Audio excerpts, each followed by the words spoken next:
is this a multi-junction type of cell, or is it just really a super resilient kind of traditional monocrystalline? I'm kind of curious of like what the actual cell is, if it's more like a thin film or a little bit of everything. It is monocrystalline. It is. Okay, And interesting. no, just a single junction. Like I said, I'm not even sure where this got developed. And every other manufacturer is going to claim that they Yeah. developed it. Um, and because this just happened in the last like 2 years or something.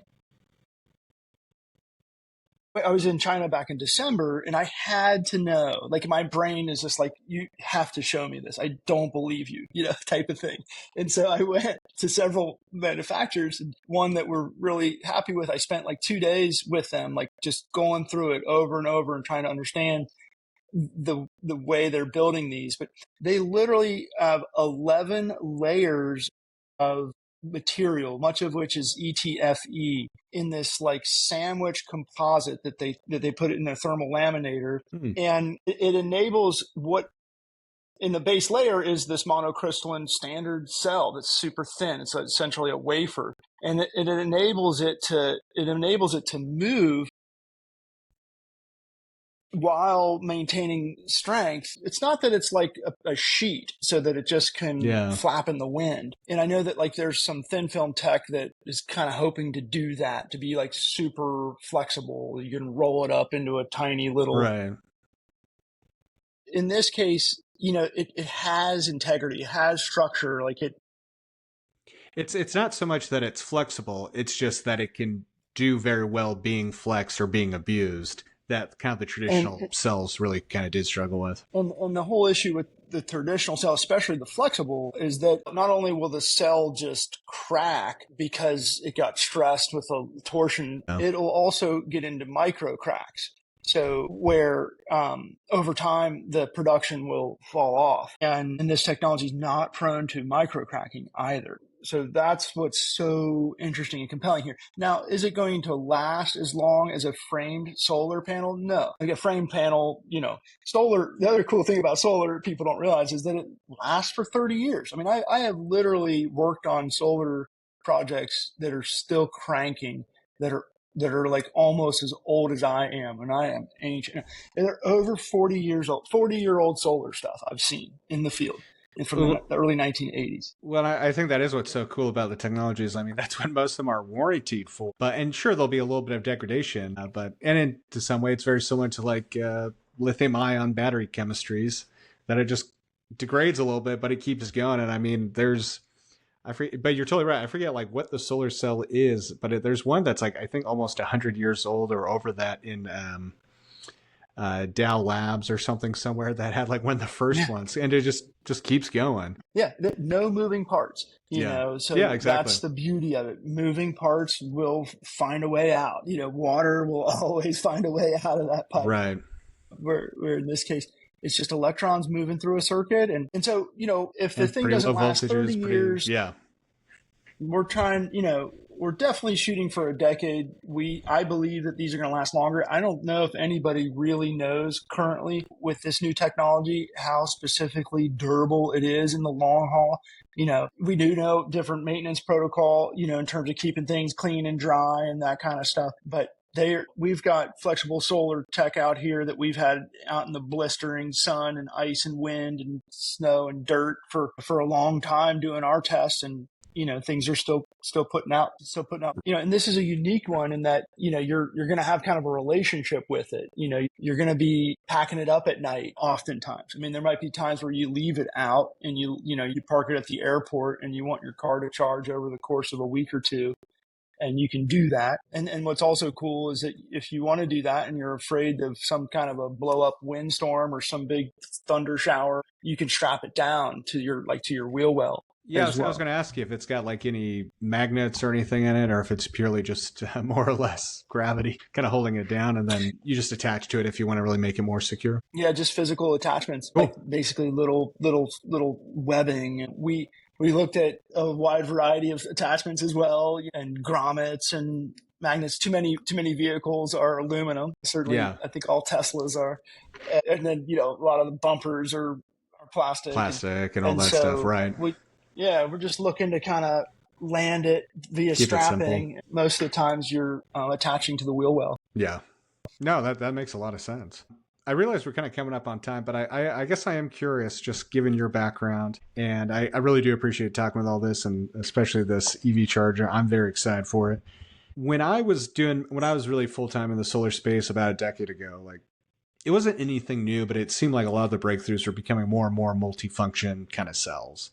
And sure, they were more expensive. And I guess for anyone listening, to try and make it, I'm going to try and explain something pretty complicated, I think, as easily as I can. But essentially, if a single cell, like we've kind of talked about, can maybe take anywhere from 20 to 30% of the light and convert it into electricity, the idea is you get a bunch of different types of cells that maybe one converts at 20, maybe one converts at 10, and one converts at 15.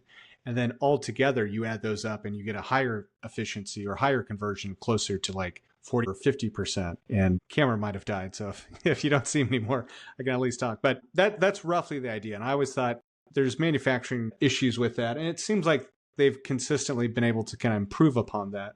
But I was curious if you've seen anything about like, and more generally, I guess, where you see like the future of solar cell like efficiency going. Does it really need to become more efficient? It just needs to become cheaper, or is there kind of a bit of both that you see happening? Another awesome question, and one I've had many, many times over the years, in that I say the efficiency is great right now at 20%. I'm blown away at how much I can get out of the surface area that I have available. And, like if you have stationary applications, it's usually a non-issue. Energy density is a major issue in a mobile application. Heck yeah, it would help GoSun so much to have 50% efficient solar cells for the EV solar charger. And, where energy density and weight are really, really critical, efficiency matters. By and large, like if you're flying an aircraft or, again, a mobile application,